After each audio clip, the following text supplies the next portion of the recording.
जय श्री कृष्ण। ओम नमो भगवते वासुदेवाय नमः। हरे कृष्ण कृष्ण कृष्ण हरे हरे, हरे राम राम राम हरे हरे। आइए शुरू करते हैं आज की कथा। कार्तिक मास महात्म्य, दूसरा अध्याय। ब्रह्मा जी बोले, हे पुत्र, जो व्यक्ति तुलसी की मंजरी सहित भगवान शालिग्राम का एक बूंद चरणामृत भी पान करता है, वो ब्रह्म हत्या जैसे बड़े बड़े पापों से मुक्त होकर वैकुंठ को प्राप्त करता है, इसमें कोई संदेह नहीं है। जो व्यक्ति भगवान शालिग्राम की प्रतिमा के आगे अपने पितरों का श्राद्ध करता है, उसके पितरों को तत्काल वैकुंठ प्राप्त हो जाता है। जो भगवान श्री शालिग्राम की मूर्ति दान करता है, उसे पूरी पृथ्वी के दान का फल प्राप्त होता है। जो भगवान शालिग्राम की प्रतिमा को बेचता है, वो महान कष्ट भोगता है। इसलिए श्री शालिग्राम की मूर्ति को कभी बेचना नहीं चाहिए। श्री विष्णु भगवान का पूजन शंख के जल से करना चाहिए। श्री शिव जी का पूजन बेल पत्तों से, सूर्य का तुलसी से, गणेश जी का पूजन धतूरे के फूलों से, विष्णु जी का पूजन कमल के पुष्पों से और श्री महालक्ष्मी जी का पूजन मालती अथवा चंपा के फूलों से करके प्राणी परम पद को प्राप्त करता है। परंतु जो व्यक्ति भगवान को परम प्रिय तुलसी से भगवान शालिग्राम की पूजा करता है, उसकी महिमा का वर्णन कोई भी नहीं कर सकता। इस प्रकार पूजा करने वाला भक्त जन्म मरण के अपार कष्ट से मुक्त हो जाता है। जिसकी मृत्यु तुलसी माला धारण किए हुए होती है, वो बिना किसी रोक टोक के सीधा वैकुंठ धाम को जाता है। जो तुलसी की छाया में अपने पितरों का श्राद्ध करता है, उसके पितरों की अक्षय तृप्ति हो जाती है। तुलसी का सिंचन गंगा, यमुना और नर्मदा में स्नान के समान होता है। तुलसी का वृक्ष उगाने और सींचने से और हर रोज उसे स्पर्श करने से मनुष्य के मन, वाणी और कर्म तीनों प्रकार से किए हुए सारे पाप नष्ट हो जाते हैं।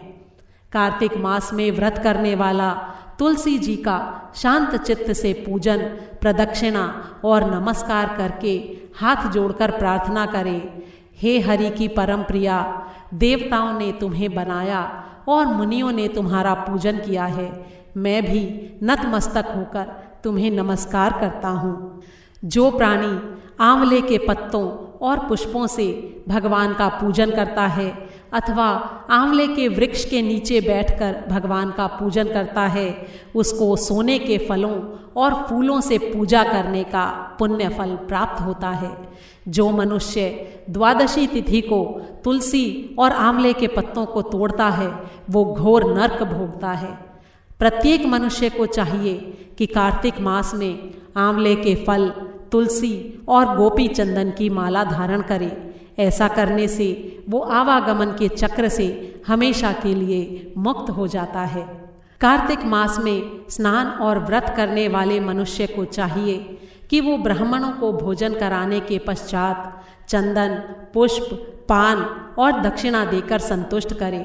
पूरे कार्तिक मास में पृथ्वी पर सोने, ब्रह्मचर्य का पालन करने, पत्तल में भोजन करने और मौन व्रत धारण करने से प्राणी परम वीर, धीर, गंभीर और कीर्तिवान होता है। जो मनुष्य एक समय आंवले के वृक्ष के नीचे पूरे कार्तिक मास भोजन करता है, उसके 1 वर्ष के सारे पाप नष्ट हो जाते हैं। व्रत करने वाले को शहद, कांजी, दाल, तेल, कच्चा भोजन, दूसरे का अन्न तथा बुरे नामों वाला भोजन नहीं करना चाहिए। रविवार को आंवला खाना भी वर्जित है। देव, गौ, वेद तथा दूसरों की निंदा नहीं करनी चाहिए। अंडे, मांस इत्यादि का सेवन तो क्या, ध्यान भी नहीं करना चाहिए। मिट्टी में उत्पन्न हुआ नमक, मसूर, बासी भोजन और तांबे के पात्र में डाला हुआ दूध इत्यादि, ये सब मांस के समान ही माने जाते हैं। इसलिए इनका प्रयोग भी नहीं करना चाहिए। केवल अपने लिए बनाया गया भोजन भी मांस के समान होता है। इसलिए किसी दूसरे को खिलाने के बाद ही स्वयं भोजन करें। लहसुन, प्याज, फूल गोभी, गाजर, जंगली घिया, बैंगन, पेठा तथा दोबारा पकाया गया भोजन व्रत में नहीं खाना चाहिए। रजस्वला स्त्री, म्लेच्छ, पतित और पाखंडी आदि से भूलकर भी बात नहीं करनी चाहिए। एकम को पेठा, दूज को बैंगन, तीज को गोभी का फूल, चौथ को मूली, पंचमी को बेल फल, छठ को कलिंदा, सप्तमी को आंवला, अष्टमी को नारियल, नवमी को जंगली घिया, दशमी को परमल, एकादशी को बेर, द्वादशी को मसूर, त्रयोदशी को पान, चतुर्दशी, अमावस्या और पूर्णमासी को किसी भी फली का साग भूलकर भी नहीं खाना चाहिए। दूसरा अध्याय समाप्त हुआ। कार्तिक मास की सारी कहानियों को एक साथ एक ही वीडियो में सुनने के लिए ऊपर आई बटन पर क्लिक करें। कार्तिक के महीने में विशेष फल देने वाली माँ लक्ष्मी जी की कहानी और विष्णु सहस्त्र नाम सुनने के लिए भी ऊपर आई बटन पर क्लिक करें।